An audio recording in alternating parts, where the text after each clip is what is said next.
हजरत इमाम शाफई रहमतुल्लाहि ताला अलैह एक शहतूत के दरख्त के नीचे बैठे हुए थे। किसी ने कहा अल्लाह के होने की दलील दो। आपने कहा यह शहतूत का दरख्त ही ले लो। कहा यह क्या हुआ? जो चीज सामने नजर आई उसको दलील करार दे दिया।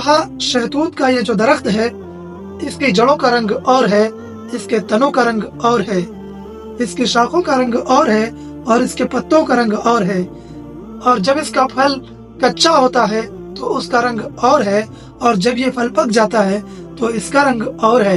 एक ही जमीन से निकलता है लेकिन छाल का जायका अलग है, और फल कच्चा हो तो जायका अलग है, और जब ये फल पक जाए तो इसका जायका और है। फिर इसे शहतूत का पत्ता अगर बकरी खाए तो वो दूध देती है, और रेशम का कीड़ा अगर इस पत्ते को चाटे तो रेशम देता है, और शहद की मक्खी अगर इसे चूसे तो शहद देती है। मटेरियल एक है लेकिन नताइज अलग अलग बरामद हो रहे हैं। तो कहा कि अगर तुम इस शहतूत के दरख्त को देखो यही अल्लाह के होने की दलील है।